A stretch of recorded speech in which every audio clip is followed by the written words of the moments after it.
Sir, how has your Sunday been? My all 7 days and all 30 or 31 days or all 365 days, ये मैं कभी plan इस तरह से नहीं करता कि मुझे संडे कैसे बिताना है, मंडे कैसे बिताना है। मेरा जीवन का पूरे 365 दिन साल के वो क्योंकि जनता को समर्पित है। अब कोई व्यक्ति संडे को बीमार नहीं होगा, ऐसा तो है नहीं। तो संडे को भी किसी व्यक्ति का फ़ोन आ जाएगा कि मैं बीमार हूँ, या मेरा रिश्तेदार बीमार है, या मेरा पड़ोसी बीमार है, तो मुझे संडे को भी फ़ोन करना है। अच्छा लगता है जब इस तरह से लोग फ़ोन करते हैं तो उनकी मदद करना, क्योंकि मैं ये इसलिए जानना चाहता हूँ, जैसे अगर कोई मुझे फ़ोन करता है और रात को 11 बज रहे हो या फिर संडे हो, तो मैं थोड़ा-सा हिचकिचाता हूँ कि नहीं, मुझे थोड़ा-सा अपनी फैमिली के साथ टाइम बिताना है मैं या फिर अपने आप को भाग्यशाली मानता हूँ और हमेशा ईश्वर को इस बात का धन्यवाद देता हूँ कि उन्होंने मुझे इस योग्य बनाया कि कोई मेरे ऊपर भरोसा करता है। और केवल बीमार नहीं, समाज की अलग-अलग तरह की समस्याएँ, मेरे पास ऐसी भी समस्याएँ आती हैं जिनका राजनीति से कोई लेना-देना नहीं। अब सास-बहू का झगड़ा है, या बेटा अपने माता-पिता को परेशान कर रहा है, या कोई बच्चे का एडमिशन है, जिन चीज़ों से सीधा पॉलिटिक्स का कोई मतलब नहीं। ऐसे लोग आते हैं। और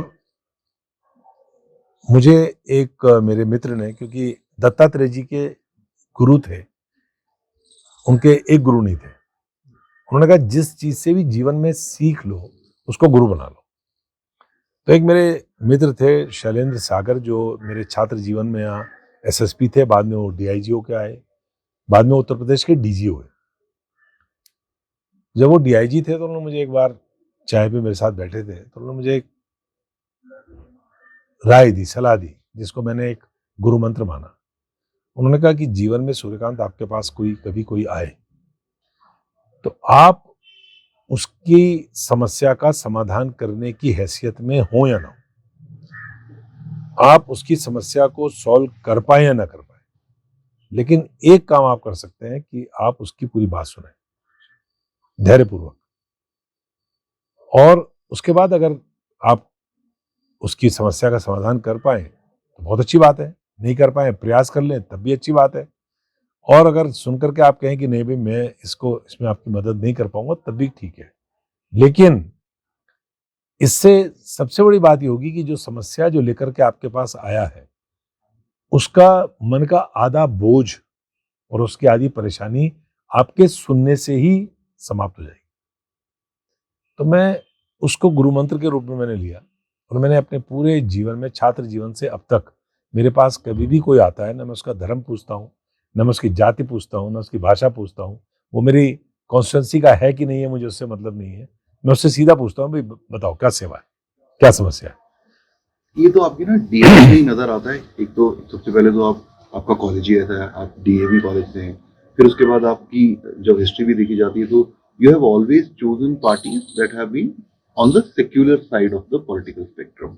चाहे वो समाजवादी पार्टी रहे, चाहे वो नेशनलिस्ट कांग्रेस पार्टी रहे, चाहे वो इंडियन नेशनल कांग्रेस रहे। तो ये जो सेक्युलरिज्म, जिसको आजकल लोग बहुत अलग-अलग और बहुत ही डिसरिस्पेक्ट से नजर देखते हैं, और घिनौना भी बोलना शुरू कर दिया लोगों ने इसको, कि सेक्युलरिज्म का तो पन्ना ही फाड़ने को तैयार है ये लोग कॉन्स्टिट्यूशन से। इसकी प्रेरणा आपको कहाँ से मिली? This comes from your family, this comes from your father? क्योंकि मेरा मानना है कि ना, जरूरी नहीं है कि मेरे फैमिली या मेरे पेरेंट्स मुझे जो सिखा रहे हैं मैं वही सीखूं। पीयर्स का असर होता है, बुक्स का असर हो जाता है, जैसे आप बता रहे हो गुरु का असर हो जाता है।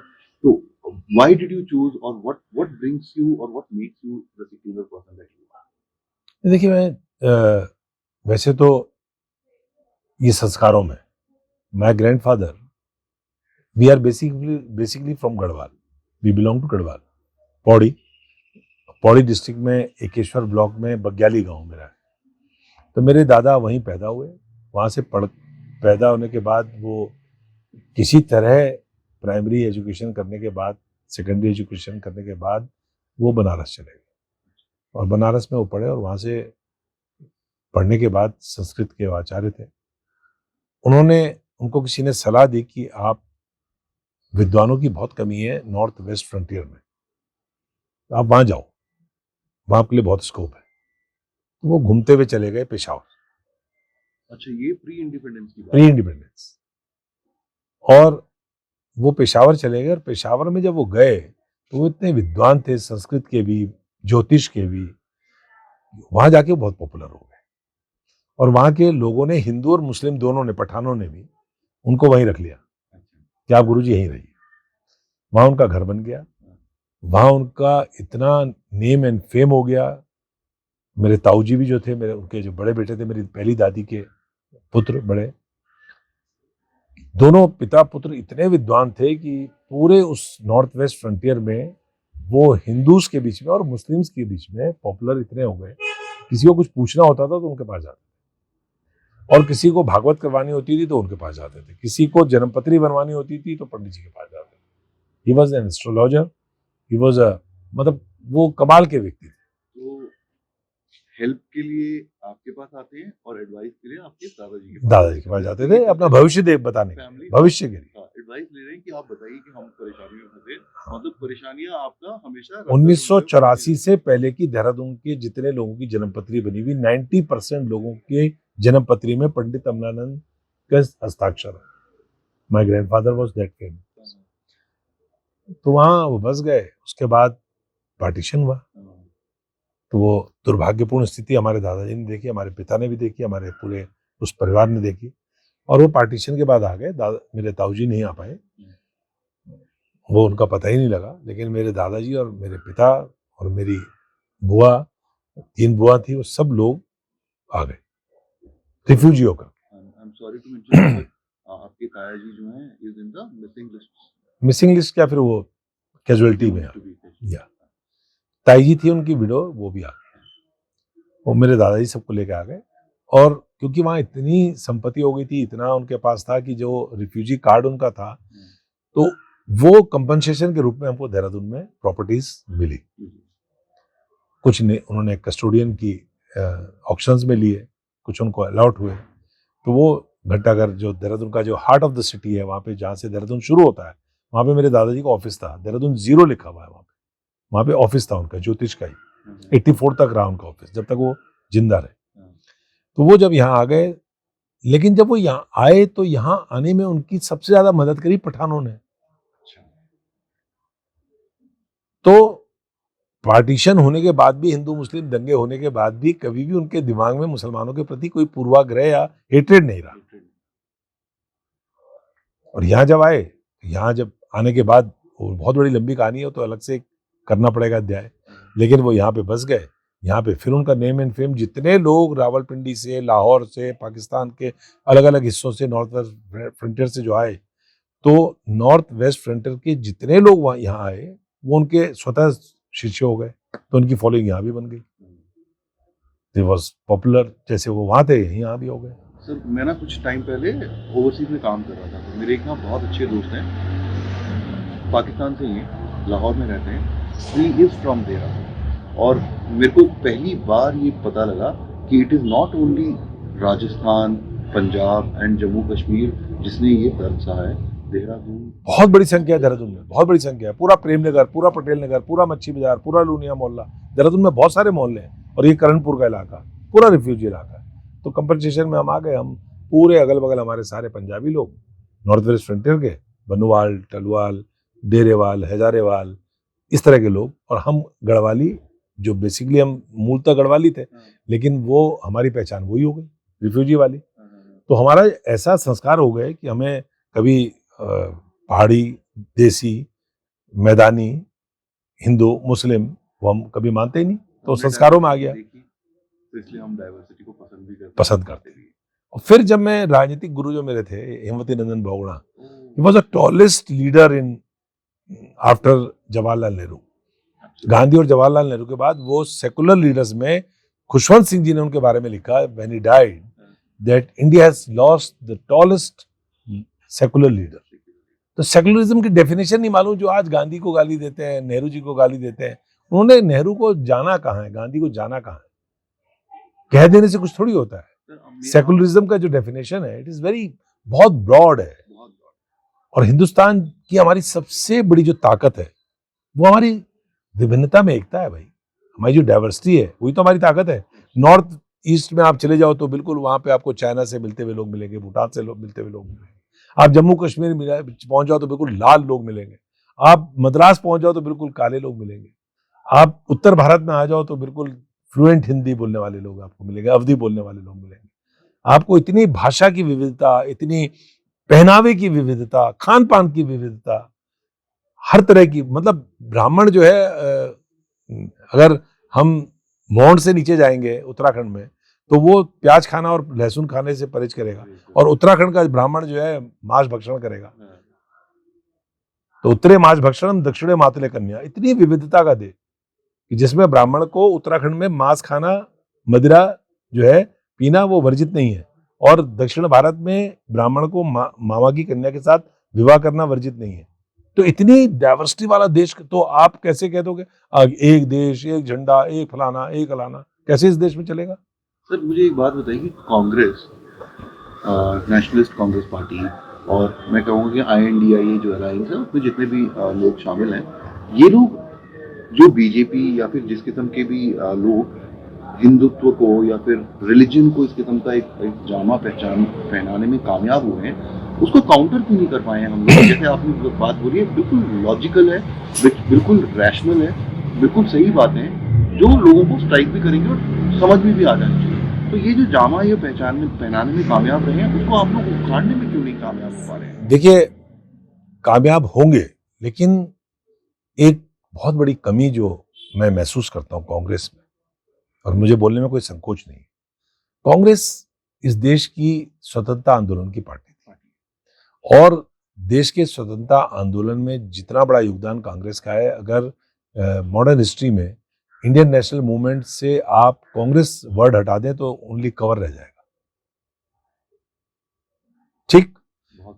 और पोस्ट इंडिपेंडेंस कांग्रेस का जो रोल है इस देश को बिल्ड करने में, पंडित नेहरू से लेकर के डॉक्टर मनमोहन सिंह तक, कोई उसका कहीं कोई सानी नहीं, कोई मुकाबला नहीं। इतना वास्ट एक्सपीरियंस कांग्रेस के पास है। कांग्रेस एक आंदोलन से निकली हुई पार्टी थी, वो पार्टी बनी नहीं पाई, वो आंदोलन ही रही। अच्छा, तो उसमें हम लोग पावर में जब आ गए आफ्टर इंडिपेंडेंस, तो पावर की पॉलिटिक्स में जब हम आ गए तो हमने कार्डर बिल्डिंग का काम छोड़ दिया।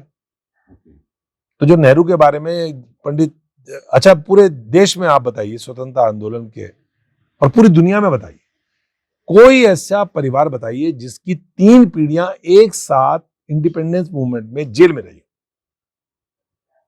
इट वॉज नेहरू फैमिली, पंडित मोतीलाल नेहरू, जवाहरलाल नेहरू और इंदिरा गांधी, एक साथ 3 पीढ़ियां जेल में अगर देश की आजादी की हो, और उसमें आप कहो परिवारवाद, क्या परिवारवाद?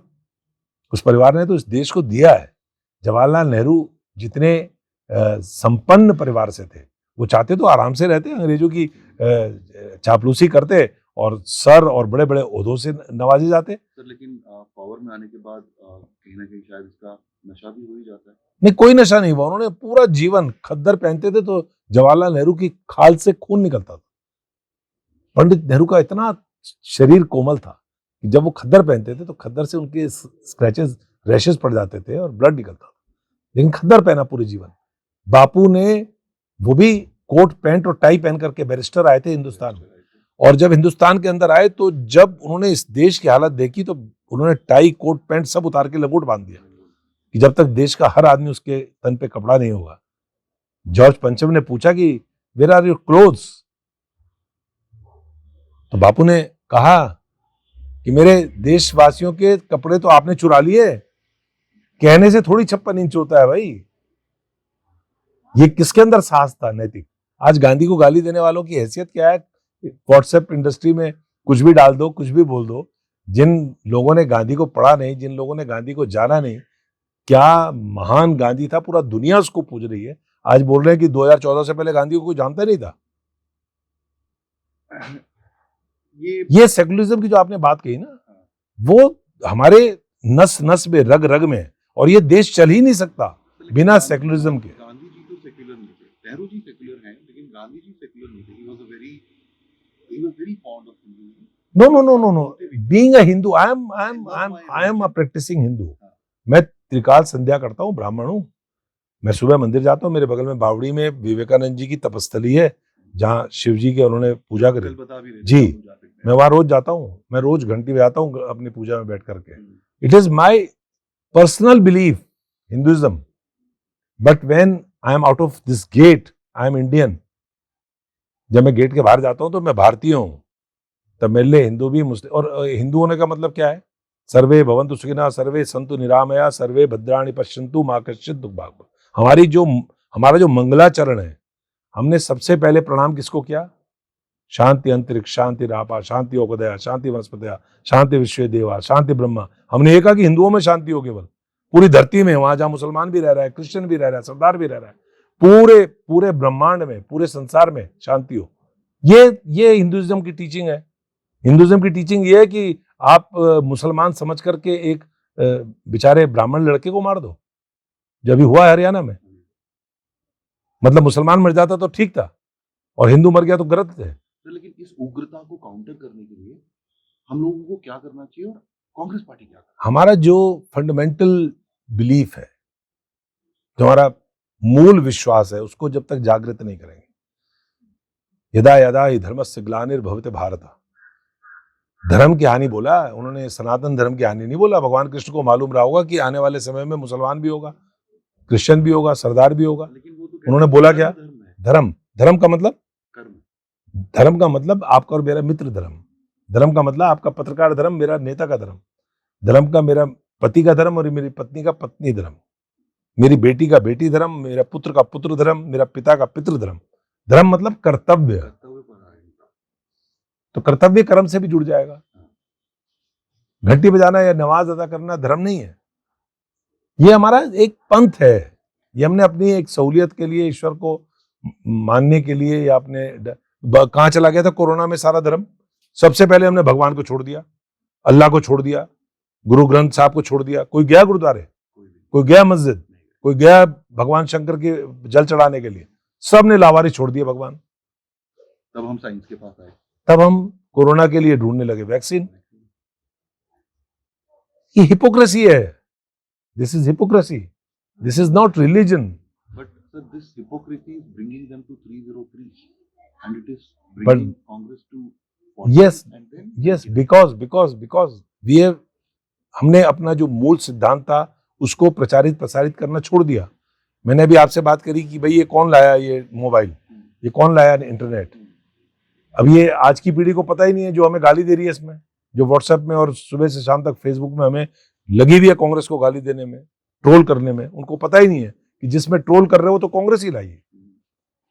ये जो गाड़ियों में घूम रहे हो तो डॉक्टर मनमोहन सिंह ही लाए, जब वो नरसिंह राव के फाइनेंस मिनिस्टर थे। इस देश के अंदर जो अर्थव्यवस्था खुली वो कब खुली? हमने पूरी दुनिया को कब देखा? हम तो मारुति देखकर ही खुश थे। आज हम हाई राइडर में चल रहे हैं, इनोवा में चल रहे हैं, विदेशी गाड़ियों में चल रहे हैं, बड़ी बड़ी गाड़ियों में चल रहे हैं, नाम ही नहीं पता बच्चों को कि गाड़ियां कितनी है। ये किसने खोला? पूरा भारत का जो आर्थिक जगत का जो दरवाजे हैं, किसने खोले? कांग्रेस कांग्रेस ने खोले। कांग्रेस के पास इतना डेप्थ, हमारी पे इतनी वेल्थ, हमारे पे इतना समृद्धशाली इतिहास, लेकिन हम उसको अपने, जब कांग्रेस के कैडर को समझाएंगे नहीं तो आगे कहाँ समझाएगा? जब हमारा एनएसयूआई का लड़का, यूथ कांग्रेस का लड़का, सेवा दल का, महिला कांग्रेस का, जब तक उसको ये नहीं मालूम होगा कि कांग्रेस का इतिहास क्या है। पहले तो हमें अपने इतिहास में, मैं अपने दादा के इतिहास में, अपने पुरखों के इतिहास में अब गर्व महसूस करता हूं, तभी तो मैं आज बात कर रहा हूं आपसे। तो जब तक कांग्रेस के नौजवान को, जो 20 साल का, 22 साल का, 24 साल का लड़का हमारा पोस्टर बैनर लगा रहा है, नारा लगा रहा है, जब तक उसको ये नहीं पता होगा कि कांग्रेस होना, कांग्रेसी होना एक गर्व की बात है। एक हमारे पास बहुत समृद्धशाली इतिहास है जिसका पूरी दुनिया में कहीं तुलना नहीं। हमारी जो शिकायत रही है या फिर जो हमारी सेटिस्फैक्शन करंट गवर्नमेंट से है वो ये है कि अगर कुछ नया टेक्नोलॉजी में हो रहा है, अगर कुछ ड्रोन्स की बात हो रही है, अगर कुछ भी इस किस्म का नया आ रहा है, वो miss information, it is miss information, it was in the continuity. ऐसा नहीं था कि टेक्नोलॉजी नई भारत में आ रही थी, उसके बारे में प्रचार डॉक्टर मनमोहन सिंह भाषण ही नहीं देते थे, बोलते नहीं थे।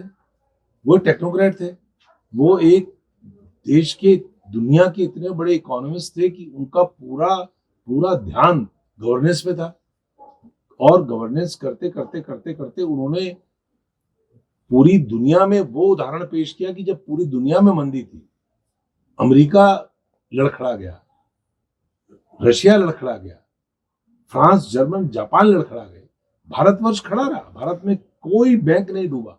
भारत के अंदर कोई किसी प्रकार से रोजगार के क्षेत्र में आप देखें, कहीं आपको ये नहीं सुनाई पड़ा होगा कि साहब यहाँ इतना रोजगार चला गया, इतने रोजगार खत्म हो गए।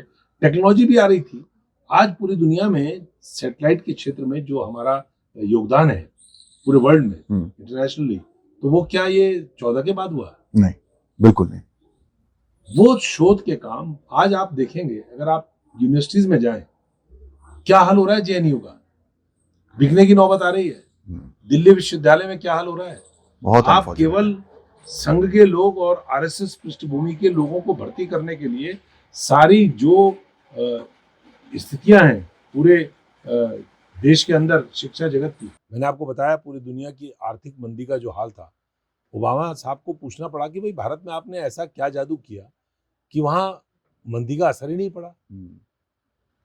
तो आज बातें हो रही हैं, आज बुकिश बातें हो रही हैं, जो इंफॉर्मेशन है उसको भाषण के रूप में बोल करके ऐसा लग रहा है जैसे वो सब कुछ अभी हो रहा है, लेकिन ये कंटिन्यूटी में था, ये हो रहा था। और इस समय जो शिक्षा जगत में हालात हैं, अगर आप तमाम उन बड़े संस्थानों में जाएं जहां शोध होते थे, तो आपको पता लगेगा कि शोध का जो रिसर्च का बजट था वही खत्म हो रहा है लगातार। चाहे टिक्स में हो, चाहे आप जेएनयू का हालत देख लीजिए। जेएनयू में ये खबर क्या हिंदुस्तान के लिए सुखद है कि जेएनयू को जमीन बेचनी पड़ेगी अपने आप को सर्वाइव करने के लिए। किसी भी कॉलेज के लिए, और खासकर जेएनयू जैसे इंस्टीट्यूशन में जो पिछले 5-10 सालों में हुआ है, वो मैं ये तो नहीं बोलूँगा कि शर्मनाक है, शर्मनाक तो है ही है। मुझे ये लगता है कि ये सबसे ज़्यादा दुखद भी है, और a demise of such a colossal organisation and educational institution is shameful. मेरे ख्याल से इसको पता नहीं आप कांग्रेस का प्रॉब्लम है, कम्युनिस्ट का प्रॉब्लम है, बीजेपी का प्रॉब्लम है। हमारी तरफ से तो यही अपील है कि अगर इन लोगों के साथ बात करके इनको समझाया जाए, या फिर कहा जाए कि यार एक एजुकेशनल इंस्टीट्यूशन को एजुकेशनल इंस्टीट्यूशन ही रहने दिया जाए, ये हमारे देश के लिए बहुत बड़ी सेवा हो जाएगी और स्टूडेंट्स के लिए बहुत हेल्प हो जाएगी। देखिए, जेएनयू में जो स्वतंत्रता है वो एक बड़ी खूबसूरत तस्वीर है। वहां हर तरह के विचार को पनपने का, ये बात में आपकी वो भी प्रचार है। अगर भारत विरोधी कहीं कोई बात होती है तो वो चाहे जेएनयू हो, चाहे देश का कोई भी इंस्टीट्यूशन हो, नहीं होना चाहिए। लेकिन वो बात सत्य तो हो। तो लेकिन ये कौन तय करेगा कि ये भारत विरोधी बात है? नहीं, ये वही मैं कह रहा हूँ आपको। हाँ। भारत विरोधी बात कहीं हो तो, अरे भाई, भारत विरोधी बात वो है कि बनारस विश्वविद्यालय में एक रिसर्च स्कॉलर के साथ जिस प्रकार का उसके साथ कांड हुआ है, जिस प्रकार की घटना हुई है, वो शर्मनाक है। वो देश को शर्मसार करती है। अगर देश के अंदर किसी इंस्टीट्यूशन में कोई किसी प्रकार का विचार आ रहा है, कोई बात हो रही है, डिस्कस हो रहा है, तो वो देश के लिए हानिकारक नहीं है। भारत में हमारे संविधान में, कॉन्स्टिट्यूशन में यही तो सबसे बड़ी बात है, विचारों की अभिव्यक्ति, विचारों का हर विचार को उसको स्पेस मिले। अब उसको हम माने ना माने, देश का संविधान तो नहीं मानता है। जो कोई ऐसी बात अगर होती है जिसमें भारत के संप्रभुता को, भारत की एकता को, भारत की अखंडता को किसी प्रकार की हानि होती है, तो भारत तो नहीं मानता उस बात को। लेकिन अगर इस प्रकार का कोई विचार है तो देश के अंदर विचार वो आना तो चाहिए सामने। हाँ। कि भाई ये लोग ऐसा सोचते हैं। बिल्कुल। उसको रिजेक्ट तो पब्लिक करेगी, उसको रिजेक्ट तो हमारे देश का कानून करेगा। लेकिन ये देश की खूबसूरती भी है कि भारत के अंदर ऐसा एक संस्थान है जहां हर तरह के विचार को अभिव्यक्त करने की स्वतंत्रता है। अब उसको देश माने ना माने वो देश के ऊपर है, क्योंकि अल्टीमेटली कंट्री क्या होती है, नागरिकों का तो देश होता है। ये बड़ी महत्वपूर्ण बात है। लेकिन आप एक टैग लगा करके और एक संस्था को समाप्त करने पर ही तुल जाए कि हमको इसको समाप्त करना ही करना है, मैं समझता हूँ इससे ज्यादा दुर्भाग्यपूर्ण स्थिति देश में नहीं हो सकती। और आप पूरे देश के अंदर देख लीजिए। मैं उत्तराखंड राज्य से आता हूँ। उत्तराखंड राज्य में आज ये सीयूटी आया, क्या तमाशा है साहब।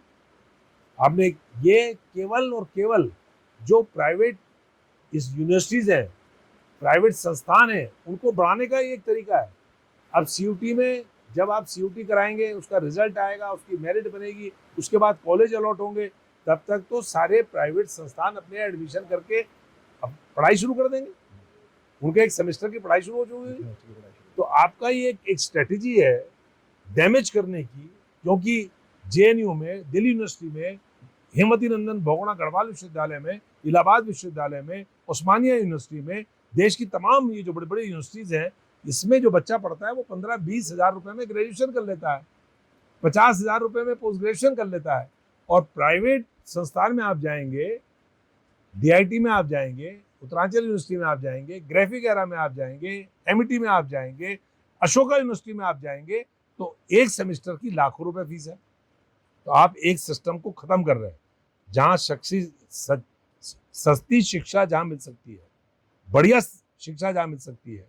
ये ऐसा ही है कि एक प्राइवेट सरकारी अस्पताल को आप समाप्त करके किसी बड़े कॉरपोरेट अस्पताल को प्रमोट करें, वैसी शिक्षा के क्षेत्र में हो रहा है।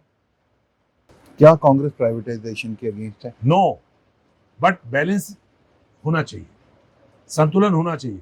आप खुली छूट नहीं दे सकते, सर बेसिक आप ऑफ बाजार नहीं बना सकते शिक्षा को, बेसिक ऑफ शिक्षा इकोनॉमिक्स, बाजार नहीं बन सकती। हम बेसिक ऑफ इकोनॉमिक्स में आते हैं तो कहते हैं कि गवर्नमेंट का कोई बिजनेस नहीं है अगर आप किसी भी किस्म की इस किस्म की चीजों में घुसे हुए हो, खासकर कंपनी और प्रॉफिट मेकिंग जो कंपनीज है उसको ऑपरेट करने का गवर्नमेंट का कोई औचित्य नहीं होना चाहिए। हेल्थ, एजुकेशन, हाँ, दो ऐसी चीजें हैं, और सुरक्षा। हम्म, हेल्थ, एजुकेशन, सुरक्षा हमारी डेमोक्रेसी में, पॉलिटिक्स में, किसी भी कल्याणकारी सरकार की सबसे बड़ी जिम्मेदारी अगर किसी को है तो to provide food, to provide health, to provide education and to provide security.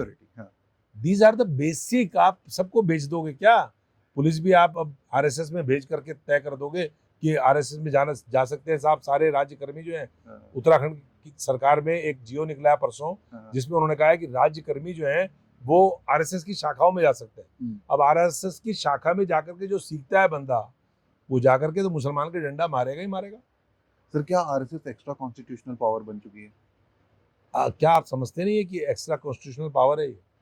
अब किसी भी जगह आप देखें, अगर कोई पूरी सरकार उससे, वो एक ऐसी अथॉरिटी बन गई कि सरकार उसके पास जा रही है, परामर्श करने जा रही है, राय लेने जा रही है, पॉलिटिकल पार्टी से तो राय लेगी। ये हमारा सिस्टम है डेमोक्रेटिक, हमारे यहाँ पार्टी सिस्टम है, और पार्टी सिस्टम में party is bigger than the government, क्योंकि पार्टी की गवर्नमेंट होती है, लेकिन किसी ऐसे संस्था की जो रजिस्टर्ड भी नहीं है, they are not even registered, और डंडा पकड़ के डंडा चलाना सिखाते हैं। आप उनसे सलाह करने जाएंगे, मुख्यमंत्री, प्रधानमंत्री और बड़े बड़े मिनिस्टर्स अगर हाथ जोड़ करके सर संचालक के आगे खड़े होंगे कि हमको कैसे देश चलाना है, कैसे प्रदेश चलाना है, तो एक्स्ट्रा कॉन्स्टिट्यूशनल नहीं हो गया है। ये हमारा संविधान कहीं अलाउ नहीं करता, कहीं परमिट नहीं करता। देश के अंदर सांसद चुने जाएंगे और उनके सांसदों का जो सबसे बड़ा समूह होगा, उसका नेता जो है देश का प्रधानमंत्री होगा, इसी प्रकार से मुख्यमंत्री होगा। ये तो संविधान में है, पॉलिटिकल सिस्टम में। लेकिन बाहर बैठा हुआ व्यक्ति जो कहीं जनता से चुन करके आ ही नहीं रहा है, जो एक संस्था है, जो एक विचार को बढ़ाने का काम कर रही है, वो विचार सही है गलत है उसमें मतभेद हो सकता है, लेकिन उसका कहीं अधिकार नहीं है कि वो एक चुनी हुई सरकार को, जनता के द्वारा चुनी हुई सरकार को निर्देशित करे। आरएसएस नहीं चुन रही है सरकार को, जनता चुन रही है, एमएलए को, एमपी को। तो ये तमाशा है देश के अंदर। सारे जितनी संवैधानिक संस्थाएं हैं उनमें आप आरएसएस के लोग बैठा देंगे तो देश का तो बंटाधार हो जाएगा, देश का बंटाधार हो जाएगा। कैसे निष्पक्ष रहेंगे? ये हमारा ऑब्जेक्शन है, ये हमारा। और ये बात जो आपने एक बात बहुत अच्छी बात कही कि कांग्रेस कहाँ पहुंच रही है। कांग्रेस को, जो कांग्रेस का वर्कर है, कांग्रेस का जो काडर है, हम जब तक उनको ये मूल बातें नहीं बताएंगे, लोकतंत्र का जो मूल सिद्धांत है वो नहीं समझाएंगे, क्या परमिसिबल है, क्या परमिसिबल नहीं है, विरोध की लिमिट क्या है, हम कहां तक विरोध करेंगे। हमारा राजनीतिक विरोध होता है, धरना, प्रदर्शन, अनशन, ये हमको विरासत में मिला है लोकतंत्र में, लेकिन डंडा मारना थोड़ी मिला है। बैलेट की जगह बुलेट थोड़ी ले सकती है। तो सर क्या मैं ये बोल सकता हूँ कि उत्तराखंड में जो कांग्रेस का काडर है वो इतना डिस्करेज और इतना डिसअपॉइंटेड हो चुका है, and this was one of the reasons that Congress lost an election that it could have one very easily. It was pan India, पूरे भारतवर्ष में एक स्थिति आ गई थी, और ये एक बार नहीं आई, ये 77 में भी आई थी, ये आती रहती है। वो तो कांग्रेस blunder था, वो तो कांग्रेस बहुत तो ऐसी बड़ा पार्टी है, जड़ें इतनी गहरी हैं कि हम कितनी बार लगेगा खत्म हो रहे हैं लेकिन फिर उठ जाएंगे, क्योंकि इस देश में विभिन्नता का जो सबसे बड़ी ताकत है वो हमको जिंदा करती है।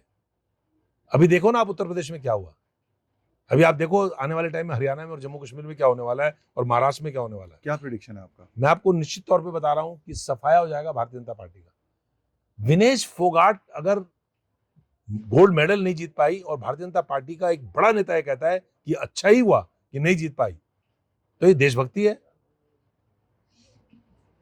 आप विनेश फोगाट को ट्रोल करते हैं इस बात के लिए, हंसी उड़ाते हैं, मजाक उड़ाते हैं। जिस दिन वो रो रही थी, जिस दिन पूरा देश रो रहा था, क्योंकि वो गोल्ड मेडल भारत का था, वो किसी पॉलिटिकल पार्टी का या विनेश फोगाट का नहीं था। It was India's gold medal, जो हम नहीं जीत पाए, और उसके कारण पूरा देश का आम जनमानस दुखी था, और ट्रोलर्स उनकी मजाक उड़ा रहे थे।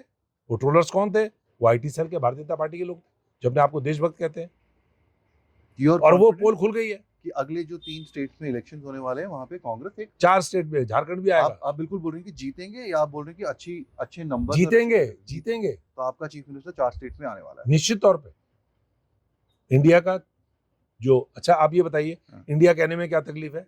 और ये मेन स्ट्रीम के जो लोग हैं, माफी के साथ कहना चाहता हूँ, मैं तो बिल्कुल ये बोलूंगा कि it was a very very smart move. मैं तो खुद बहुत why the people in channels and why the people who are anchoring the shows इंडी क्यों बोलते हैं? Sir, क्या मतलब है?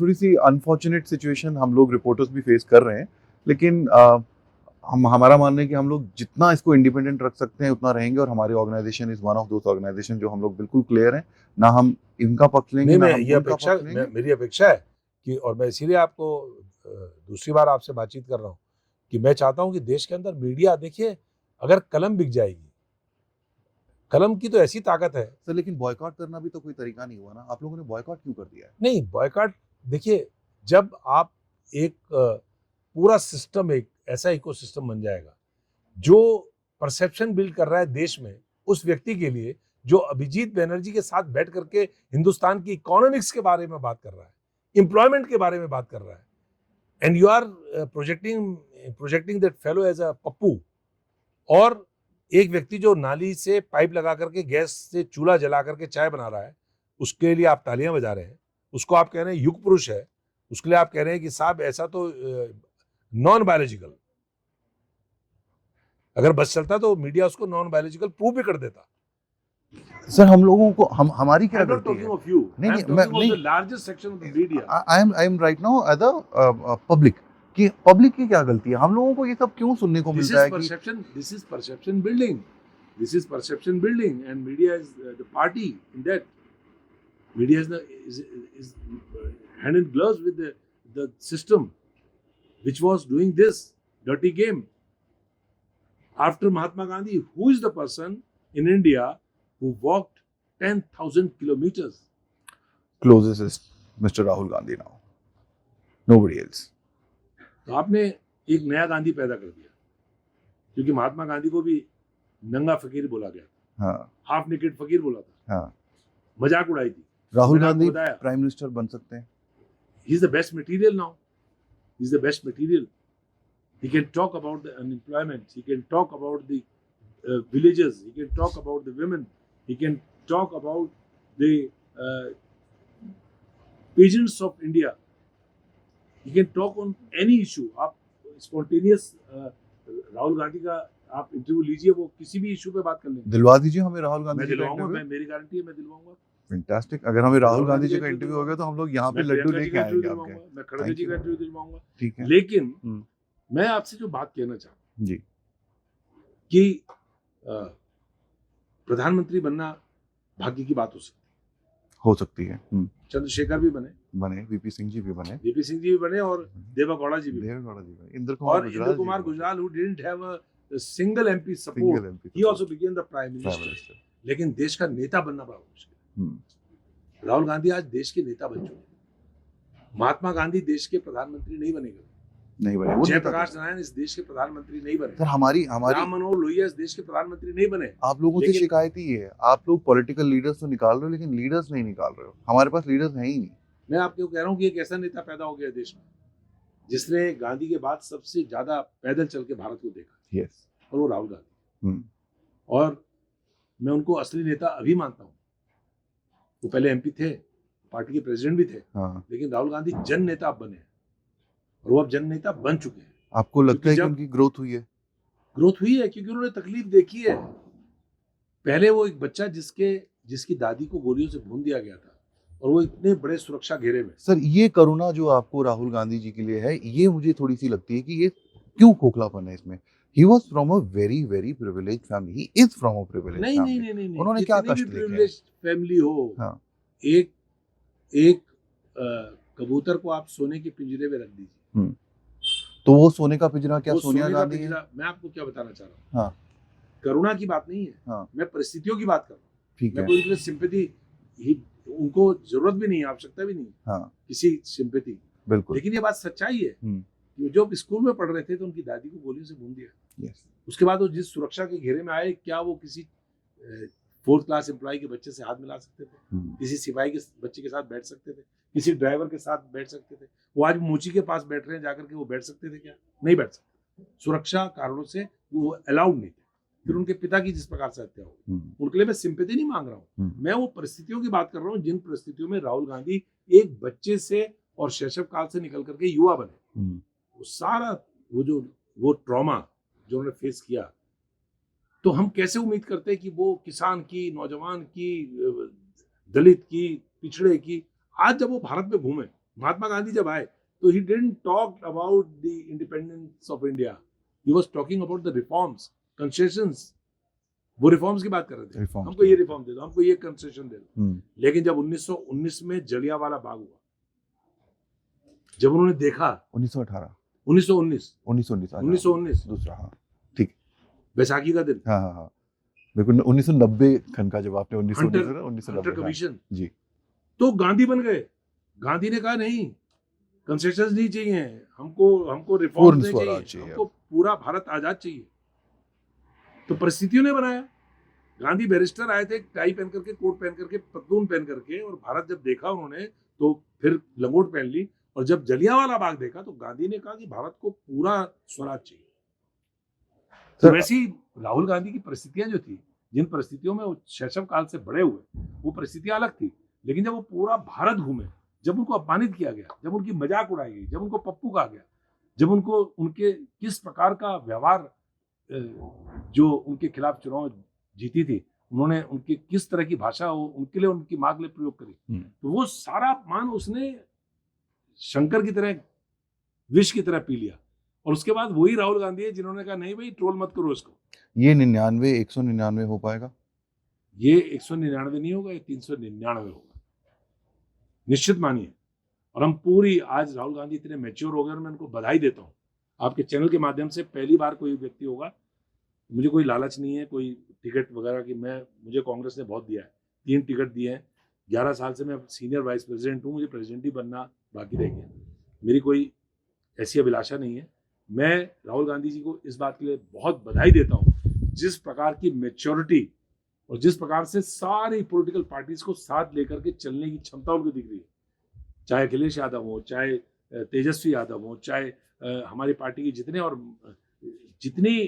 पार्टी, और खड़गे साहब के प्रति जो उनकी रिस्पेक्ट है। क्या ममता बनर्जी है आपके साथ की नहीं है? ये हम लोगों को कुछ समझ में नहीं आता है। ममता बनर्जी देश की बड़ी नेता है, एक प्रदेश की, इस देश के बड़े राज्य की मुख्यमंत्री है, उनकी अपनी राजनीति है।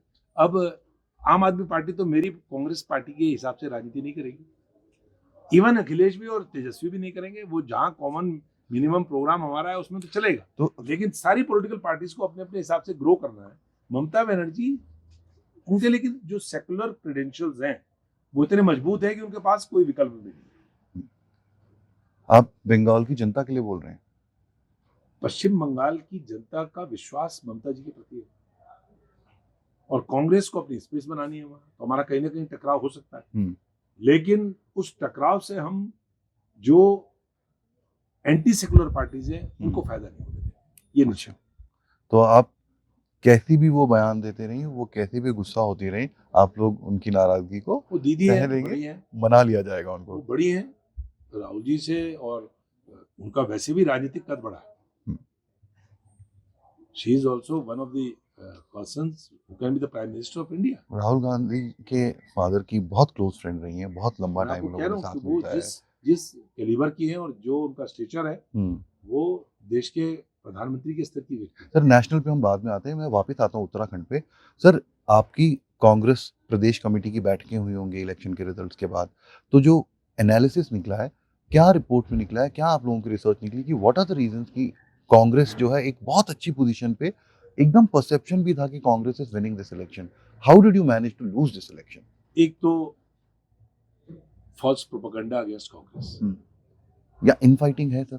yes infighting is there, it was there and it is there and it will be there, but मैंने कल भी कहा था, आज भी कह रहा हूँ कि उस इनफाइटिंग का एक लेवल तय करना पड़ता है, वो इनफाइटिंग किस लेवल तक जाएगी। वो जब स्टेट के, नेशन के और पार्टी के इंटरेस्ट से बड़ी फाइटिंग हो जाएगी, देन इट इज हार्मफुल। जब मैं हो जाएगा तब हार्मफुल होगा, और पार्टी के अंदर ये निश्चित तौर पे हमको अंदर झांक करके देखना पड़ेगा कि इसको कैसे समाप्त किया जाए। ये पार्टी की लीडरशिप को तय करना पड़ेगा, नेशनल लीडरशिप को भी और स्टेट के लीडर्स को भी अपनी मैं को किनारे रखना पड़ेगा, पार्टी के स्टेट के इंटरेस्ट को आगे रखना। सर फॉर्मर चीफ मिनिस्टर, हम लोगों ने पहले भी उनका मेंशन किया, मुझे बहुत अच्छे लगते हैं क्योंकि वो बहुत अच्छे स्पीकर है। व्हाट इज हिज स्टेटस और what is his position in the Congress party right now? He is the guardian, he is a fatherly figure. जितनी सेकंड लाइन लीडरशिप है उनके तो पिता के समान है, हमारे भी पिता के समान है। अच्छा, हमारे बड़े नेता है, वरिष्ठ नेता है, हाँ। तजुर्बेकार है। हाँ। राज्य में जब पार्टी राज्य बना तो पार्टी के पहले अध्यक्ष थे, उनके नेतृत्व में इलेक्शन लड़ा गया, 2002 में हम पावर में आए। दुर्भाग्यपूर्ण स्थिति थी, वो चीफ मिनिस्टर नहीं बन पाए, लेकिन वो पार्टी को डिसाइड करना होता है, वो व्यक्ति को तो डिसाइड नहीं करना। व्यक्ति को नहीं डिसाइड। कल मैं जीतूं हारूं, कल मैं किसी पद पे जाऊं, वो पार्टी को डिसाइड करना है। मेरा काम तो एक लेवल तक पार्टी को ले जाने का है। हरीश रावत जी पार्टी के सीडब्ल्यूसी के मेंबर हैं और एक्स चीफ मिनिस्टर हैं, एक्स केंद्रीय मंत्री हैं। उनके तजुर्बे का कांग्रेस को लाभ उठाना चाहिए, फायदा उठाना चाहिए। सर यंग फेसेस में आप उत्तराखंड में कौन कौन से ऐसे यंग फेसेस देखते हैं जो next generation of leadership of Congress को टेक ओवर करने के लिए तैयार कांग्रेस के हैं? पास लीडरशिप की इतनी लंबी कतार है, इतने अच्छे अच्छे नेता है, मैं कितनों का नाम लूं, जिसका नाम छूट जाएगा नाराज हो जाएगा मेरे से। लेकिन प्रीतम सिंह जी हैं, अच्छा, हमारे यशपाल आर्य जो नेता प्रतिपक्ष है, हमारे करण महाराज जो वर्तमान अध्यक्ष है, हमारे जो पूर्व अध्यक्ष गणेश गोदियाल हैं, हमारे साथी सारे जितने हैं, ये ऐसे हमारे पास कम से कम 70 विधानसभा सीट है, लेकिन हमारे पास कम से कम 50 नेता ऐसे हैं जो चीफ मिनिस्टरियल मटेरियल है। 50 लोग ऐसे हैं जो चीफ मिनिस्टर मटेरियल है, और वर्तमान जो भारतीय जनता पार्टी के वर्तमान मुख्यमंत्री और जितने मुख्यमंत्री रहे उनसे लाख गुना अच्छे। और ये मैं केवल भाषण में या आपके चैनल में पॉलिटिकल बात नहीं कह रहा हूँ, मैं तजुर्बे की बात कर रहा हूँ। सर तो फिर 50 लीडर जो हैं वो आपस में लड़ेंगे, फिर से हम इलेक्शन हार जाएंगे। अब मैं आपको कह रहा हूँ कि वो पार्टी को तय करना पड़ेगा, लीडरशिप को तय करना पड़ेगा कि हम कहाँ तक अपनी व्यक्तिगत महत्वाकांक्षा को ले जाए। सर बीजेपी और उसकी एफिलिएट पार्टीज ना डिसिप्लिन के लिए जानी जाती हैं, क्या कांग्रेस में डिसिप्लिन का प्रॉब्लम है? कांग्रेस के अंदर डिसिप्लिन का तब प्रॉब्लम आता है जब सेंटर कमजोर होता है। ईश्वर की कृपा हो रही है और सेंटर खूब मजबूत हो रहा है, और सारा अनुशासन आ जाएगा, सारा डिसिप्लिन आ। सर आज की देखिए हरियाणा में टिकट बढ़ गए ना, बढ़ गए, हाँ, पिछली बार दिक्कत हुई। लेकिन आम आदमी पार्टी के साथ जो आपका अलायंस होना चाहिए था, एक इंटरेस्टिंग रिजल्ट हम लोगों को शायद देखने को मिलता है, अनफॉर्चुनेटली नहीं हो पाया। राहुल जी कोशिश कर रहे थे, लेकिन पार्टी में लार्जर सेक्शन जो बात कहता है उसको मानना पड़ेगा। सर जो कांग्रेस का थिंक टैंक है, क्या उसको लगता नहीं है, क्या उसको घबराना भी नहीं चाहिए एक बहुत बड़ी कोलोसल पार्टी बन चुकी है भारतीय जनता पार्टी। एक वैक्यूम कांग्रेस ने छोड़ा है। क्या उस वैक्यूम को आम आदमी पार्टी की विचारधारा और उसकी आइडियोलॉजी उसको कैप्चर कर लेगी और कांग्रेस को वो जगह शायद कभी मिल ही ना पाए, ऐसा होने के चांसेस हैं कि नहीं है? क्योंकि as a person who has been consuming politics for such a long time, मुझे ऐसा लगता है कि हमारे हिंदुस्तान में दो कोलोसल पावर्स रहते हैं। कांग्रेस और बीजेपी ये अलग अलग रहे, पहले जनता दल था, जनसंघ था, अलग अलग रूप रहे। कांग्रेस और उसका बैलेंसिंग एक एक्ट था। अब ये जो एक कोलोसल पार्टी है, ये इसका डिक्लाइन हुआ है। अब इस स्पेस को ऑक्यूपाई करने के लिए कुछ ना कुछ तो आएगा, और वो जो आने वाली चीज़ है, क्या वो आम आदमी पार्टी हो सकती है? उसकी विचारधारा, क्योंकि वो जिस तरह से सोचते हैं, जिस तरह से बात करते हैं, वो यूथ को और अ, सबसे ज़्यादा तो गरीब तबके को बहुत ज़्यादा इम्प्रेस भी करता है, क्योंकि वो लोग बात करते हैं कि मैं आपको फ्री में आपको बिजली दे दूँगा, फ्री में पानी दे दूँगा, फ्री में जो भी आपकी सुविधाएँ हैं, सर्विसेज़ हैं, वो मैं आपको घर पे आपको दिलवा दूँगा। मेडिकल सर्विसेज़ के लिए आज के दिन पे मुझे दिल्ली में शायद 10 मीटर या 15 मीटर या 100 मीटर में कोई ना कोई दवाखाना मिल जाएगा जहाँ पे मैं अपना इलाज करवा सकता हूँ। ये एक बड़ा इंटरेस्टिंग सा एक्सपेरिमेंट है, मैं इसको पॉलिटिकल एक्सपेरिमेंट के तौर पे मानता हूँ, और ये कंसिस्टेंट भी होता जा रहा है। तो इस चीज़ को लेके क्या थिंक टैंक ने कभी सोचा है? अगर सोचा है तो उसके बारे में क्या रणनीति बनाई है कि ऐसा ना हो जाए? देखिए, कंसिस्टेंट नहीं हो रहा। हुँ, एक सोसाइटी के सेक्शन को आप वोट के नजरिए से देख करके उसको कुछ समय तक इन प्रलोभनों से बांध सकते हैं, हुँ, लेकिन लॉन्ग रन में हुँ। सर्वाइव करने के लिए, इकोनॉमी को सर्वाइव करने के लिए, अर्थव्यवस्था को ठीक रखने के लिए, टैक्स सिस्टम तो आज से थोड़ी है, पहले से ही है। पहले से, हुँ। लेकिन वो इतना रिजनेबल होना चाहिए कि उसका बोझ महसूस ना करे आम आदमी, गरीब आदमी। तो आप अभी जो बोल रहे हो, दिस इज़ और something that is supporting Aam Aadmi party's work. No no no, I am, वो अच्छा काम करेंगे तो बिल्कुल सपोर्ट करूंगा, हुँ, लेकिन पंजाब में सारे कंसेशंस क्यों विड्रॉ कर रहे हो? हुँ। सर, उनकी सर्वाइवल, फाइनेंशियल सर्वाइवल जो है स्टेट का बहुत बड़ा एक इम्पोर्टेंट पार्ट है। अगर वो कोलैप्स कर जाएगा तो अल्टीमेटली कैओस हो जाएगा, और फिर आपका सारा ये सिस्टम खत्म रह जाएगा जब आप कर ही नहीं पाओगे। हाँ।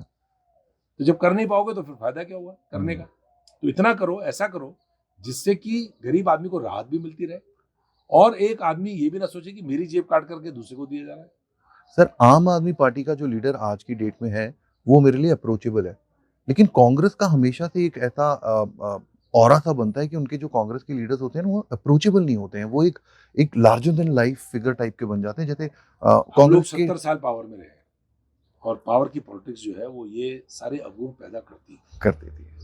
और उस अवगुणों का ही नतीजा है कि हम 10 साल पावर में बाहर।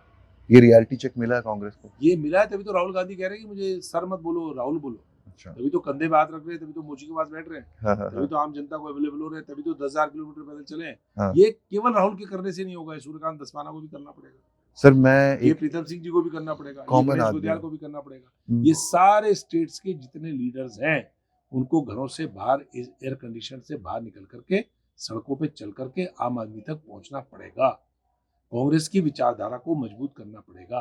जो हमारे बेसिक्स हैं, जो हमारे फंडामेंटल जो थॉट हैं, उनको आम कैडर तक पहुंचा करके जनता तक पहुंचाना पड़ेगा कि कांग्रेस ही एक ऐसी पार्टी है जो उत्तर से लेकर से दक्षिण तक, पूरब से लेकर के पश्चिम तक, पूरे भारतवर्ष के अंदर जिनकी जड़ें हैं, जो पूरे देश के सब लोगों को साथ लेकर के चलने की जिसके अंदर क्षमता है, जो एक धर्म की, एक जात की, एक भाषा की, एक बोली की, एक पहनावे की, एक खान पान की बात नहीं करती, सबको साथ लेकर के चलती है वो कांग्रेस। सर, भारतीय जनता पार्टी, या फिर मैं बोलूँगा प्राइम मिनिस्टर मोदी को मैं एक चीज़ का क्रेडिट तो ज़रूर देना चाहूँगा कि जिस तरह से उन्होंने डेमोक्रेसी का एक्चुअल डेमोक्रेटाइजेशन किया है और उसको हर एक आदमी के पास लेके गए हैं, वो एक फिनोमिनन है। जब मैं स्कूल में पढ़ रहा था, जब मैं कॉलेज में पढ़ रहा था, मेरी स्कूलिंग जम्मू कश्मीर से हुई है। आई बिलॉन्ग टू तमिलनाडु, लेकिन मेरी स्कूलिंग जो है जम्मू कश्मीर से हुई। पीक मिलिटेंसी थी। उस वक़्त भी जब इलेक्शंस हुआ करते थे, तो आपको शिवसेना के चिन्ह मिल जाएँगे, समाजवादी पार्टी के जम्मू में मैंने वहाँ पे चिन्ह देखे हैं उस टाइम पे, अलग-अलग पार्टियों के मिल जाएँगे, लेकिन कांग्रेस के नहीं मिल पाते थे। आज के टाइम पे आप रिक्शे वाले के पास जाओ, उससे पूछिए कि प्रधानमंत्री का नाम क्या है, उसको मालूम रहेगा कि प्रधानमंत्री का नाम क्या है। उस टाइम पे जब हम पूछते थे कि फाइनेंस मिनिस्टर का नाम क्या है, प्रधानमंत्री का नाम क्या है, तो लोग थोड़े से कन्फ्यूज़ हाँ, होंगे कोई। वो ऐसा असमंजस सा दिखाते थे कि हम लोग इससे एसोसिएट ही नहीं करना चाहते, हम लोग जानते नहीं हैं। लेकिन आज की डेट में ऐसा नहीं है। जो चाय बेच रहा है, चाहे वो ₹5 की बेच रहा हो, ₹2 की बेच रहा हो, या वो मोदी हो, हर आदमी को प्राइम मिनिस्टर मोदी का नाम मालूम जरूर इंदिरा है। गांधी का भी सबको मालूम था, सर उन्होंने तो पंडित जी का भी नाम सबको मालूम था। सुनिए, हाँ जर्मन का चांसलर इस समय कौन है? मुश्किल हो जाएगा, किसी आम आदमी से पूछिए। Mister Olaf. हाँ मुझे मालूम, हाँ आम आदमी से पूछिए, नहीं बताए। हाँ हिटलर कौन था सबको? हाँ तो तो देश में डेमोक्रेसी की आप बात कर रहे हैं, हाँ 2 लोग पूरे देश के तंत्र पे कब्जा कर रहे हैं। अच्छा मैं एक बहुत सारी ही आप ये बताइए कि हाँ। सारी जो वो अथॉरिटीज जो देश के अंदर जिनको निष्पक्ष होना चाहिए, अगर मैं एक अपराध करूं और आप अपराध करें, आपका प्रभाव ज्यादा है, मेरा कम है, मेरे ऊपर हमला हो जाए और आपके ऊपर हमला ना हो, या आपसे इंटरेस्ट सर्व नहीं हो रहा है तो आपको ट्रैप कर लें और मुझे ट्रैप ना करें। मैं समझता हूँ आज ईडी, सीबीआई, इनकम टैक्स जो भूमिका निभा रहे हैं, देश का आदमी तो हर एक जानेगा ही। सर आई आज एग्री कि ना ईडी सीबीआई और ये सारे जो इंस्टीट्यूशनल व्हाट इज इम्पोर्टेंट कि डेमोक्रेसी सरवाइव करे या कोई एक आदमी का नाम सब जाने? सर इम्पोर्टेंट है इसको ठीक किया जाए। कांग्रेस ने भी ठीक नहीं किया, बीजेपी भी ठीक नहीं कर रही है, लेकिन दोनों के दोनों मिलके इसका मिसयूज जरूर कर रहे हैं। देखिए, ये हमारे को चाहे कांग्रेस हो चाहे बीजेपी, हम्म कांग्रेस के जमाने में अगर आप देखेंगे, कलमाड़ी जेल किसके जमाने में गए? कांग्रेस के जमाने में गए। और अजीत पवार सबसे भ्रष्टतम होते हुए डिप्टी चीफ मिनिस्टर बन गए आपके, उन पे आप आरोप लगा रहे थे। This is the difference. D Raja किसके जमाने में जेल गए? कांग्रेस के डॉक्टर जमाने में। मनमोहन सिंह जी के जमाने में। और हेमंत विश्व शर्मा जिसके ऊपर आप इतना बड़ा मुकदमा कर रहे थे, वो चीफ मिनिस्टर बन गए। What is this? ये कभी कांग्रेस में नहीं हुआ। लोक लाज अगर आप खत्म कर देंगे, लोक लाज का बड़ा महत्व है। और अटल जी बोलते थे इसको, गुजरात दंगों के बाद उन्होंने कहा था, राजधर्म, लोक लाज। डेमोक्रेसी में अगर लोक लाज खत्म हो गई, अगर मुझे ये डर खत्म हो गया कि मेरे पड़ोस का आदमी क्या कहेगा, पब्लिक मुझे क्या कहेगी, जनता मुझे क्या कहेगी, मेरा वोटर क्या कहेगा, तो ये डिक्टेटरशिप वाला जो काम है, Modi is a dictator. He is trying to be a dictator, he can not be dictator. Hindustan में बन ही नहीं सकता। ये बात है। हिंदुस्तान की जनता धूल चटा देती है, बड़े बड़े डिक्टेटर। इंदिरा जी की इमरजेंसी को बर्दाश्त नहीं किया हिंदुस्तान के लोगों ने। जब उनको बैलेट मिला तो उन्होंने बैलेट से उखाड़ के फेंक दिया। मेरी पार्टी के नेता के लिए मैं बोल रहा हूँ। मैं उनका बहुत आदर करता हूँ। लौ महिला हिंदुस्तान की, जो कमाल उन्होंने किया। ये बड़ी बड़ी बातें करते हैं, लेकिन पाकिस्तान के 2 टुकड़े करने का जज्बा अगर किसी के अंदर था और हिम्मत किसी के अंदर थी तो इंदिरा गांधी। प्रीवियस पर्स खत्म करना और तमाम तरह बैंकों का नेशनलाइजेशन करना, हरित क्रांति करना, दुग्ध क्रांति करना, इंदिरा जी के काम कोई तुलना कर सकता है? एक गलती करी, इमरजेंसी, और संविधान के तहत करी। संविधान में प्रोविजन था, it was a constitutional provision. Emergency आ तो अनडिक्लेयर्ड इमरजेंसी है साहब। But nothing can supersede the welfare of the people. Emergency को कैसे हम लोग जस्टिफाई कर सकते हैं सर? देखिए, मैं कॉन्स्टिट्यूशनली वैलिड था। I am not justifying it. I am saying that it was a provision in the constitution. It was a provision, absolutely yes.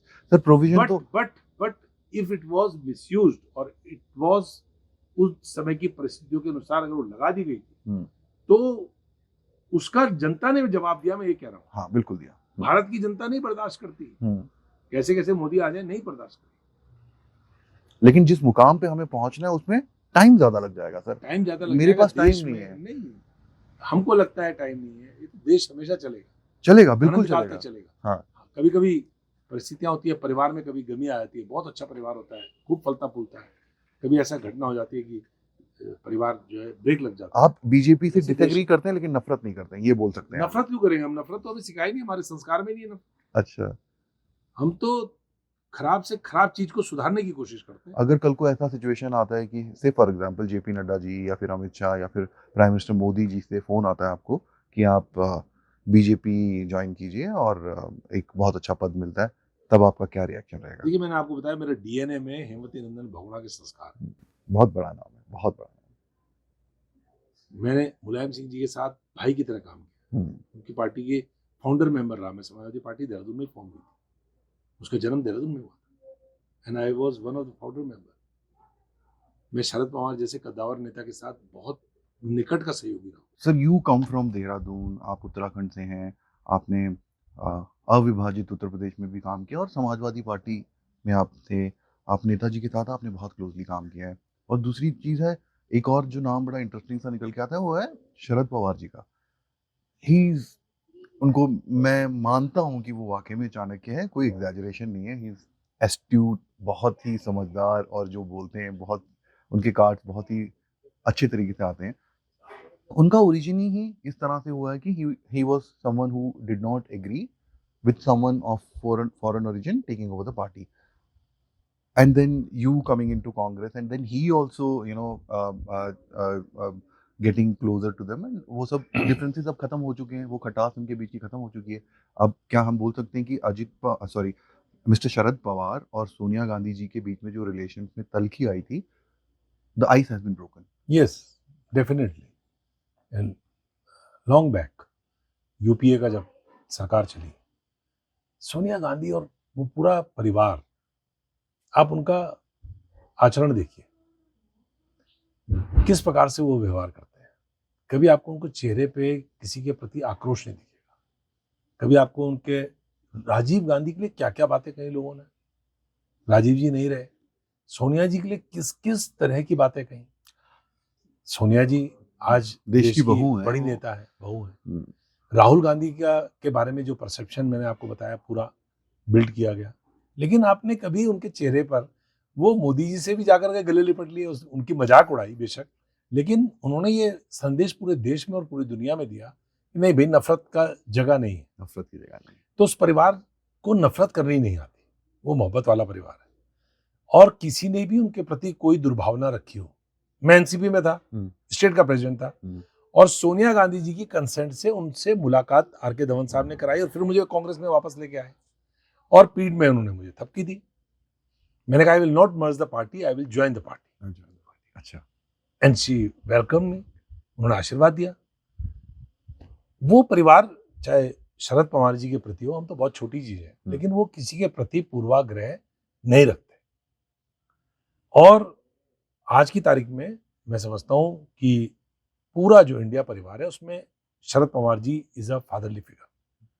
खड़गे साहब, शरद पवार, अब वो उस मुकाम पे चले गए हैं कि उनको कुछ चाहिए नहीं। तब तो सुप्रिया सुले को देखना है, अब राहुल जी को देखना है, अब इस जनरेशन को देखना है, देश को। तो मैं समझता हूँ कि वो केमिस्ट्री बहुत बेहतरीन बन रही है। अखिलेश यादव, तेजस्वी, ये लीडरशिप जो पूरे देश के अंदर नई आई है, ये एक परिवर्तन देश में निश्चित तौर पे लाएगी। और इस पीढ़ी में निश्चित, मैं आपको कहना चाहता हूँ कि राहुल गांधी जिस तरह से लीड कर रहे हैं, बहुत अच्छा कॉम्बिनेशन पूरे देश के अंदर इन नौजवान नेताओं का बनने वाला।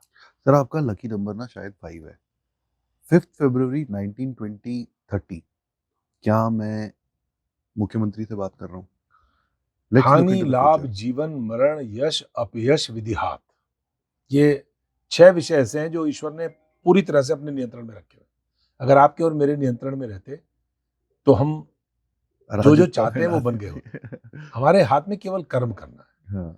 और मेरा कमिटमेंट किसी पोस्ट को पाने के लिए नहीं है, मेरा कमिटमेंट किसी पद तक जाने के लिए नहीं है। मेरा कमिटमेंट ये है कि उत्तराखंड की जैसी तस्वीर हमने कल्पना करी थी, जब हमने सबसे पहले 1994 में 4-5 जनवरी को, उस समय मैं समाजवादी पार्टी में था, और पहला उत्तराखंड राज्य के लिए कोई ऑफिशियल कमेटी बनी थी, उसका मैं मेंबर था। अच्छा। And I was the member of the drafting committee, chairman of the drafting committee of that committee, जिसने कि उत्तराखंड की वो पहली रिपोर्ट तैयार की जो किसी सरकार ने स्वीकार की हो, वो मैंने ड्राफ्ट की। तो हमारा जो उस उत्तराखंड के बारे में जो सपना है, कैसा उत्तराखंड हम बनाना चाहते हैं, कैसा देहरादून हम बनाना चाहते हैं। Suryakant Dhasmana, the chief minister in 2030 of Uttarakhand, उनके लिए खुशहाल देहरादून क्या है, क्या विजन है आपका? माफ करिए, मैं इसको थोड़ा सा बदल रहा हूँ, संशोधित कर रहा हूँ। As a responsible political worker of the state, और you can say leader of the state, मैं जैसे उत्तराखंड को देखना चाहता हूँ, ये उत्तराखंड एक एजुकेशन का हब बने। उत्तराखंड, यहाँ लाल बहादुर शास्त्री एकेडमी बनाई थी साहब अंग्रेजों ने। किसने बनाई थी? कि यहाँ वातावरण था शांत पढ़ने के लिए।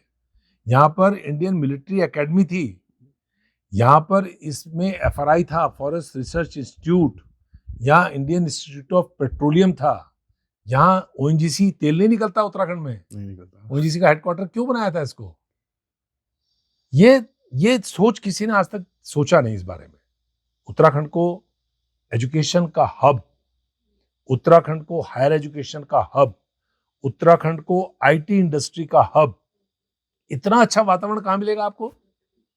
इतना pollution free, 67% of the total land in Uttarakhand is forest land, 67%. which catches fire every summer. It is unfortunate. Yeah, It is due to the वो सरकार की और फॉरेस्ट डिपार्टमेंट की lethargic.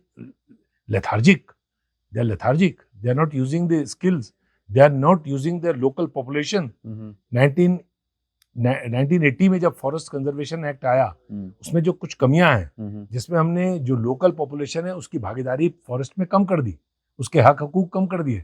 उसको पता है कि मुझे लकड़ी मिलेगी नहीं मकान बनाने के लिए, दरवाजे के लिए। क्या करेंगे उस फॉरेस्ट ड्वेलर की हेल्प करने के लिए? क्या चेंजेस लाओगे आप? उसके लिए ये लाएंगे, लोकल पॉपुलेशन को इन्वॉल्व करना पड़ेगा। हाँ। उसको बताना पड़ेगा कि तुम्हारे लिए घास है, हाँ। तुम्हारे लिए अगर मकान बनाओगे तो इतनी लकड़ी तुमको तुम्हारी इमारत के लिए, दरवाजे के लिए मिल जाएगी, खिड़की के लिए मिल जाएगी, तुम्हारे जानवर के लिए घास मिल जाएगा, चारा मिल जाएगा। आप पहाड़ की महिला को फाइन करोगे इस बात के लिए कि वो जंगल में घास काटने जा रही है, तो उसका इंटरेस्ट क्या रहेगा उस जंगल को बचाने के लिए? नहीं रहेगा। अगर मकान बना रहा है वो, माफिया तो पेड़ काट के ले जा रहा है, लेकिन मकान बनाने वाले लोकल आदमी को, उसको एक दरवाजे के लिए, खिड़की के लिए अगर लकड़ी नहीं मिल पाएगी तो उसका क्या इंटरेस्ट है जंगल बचाने के लिए?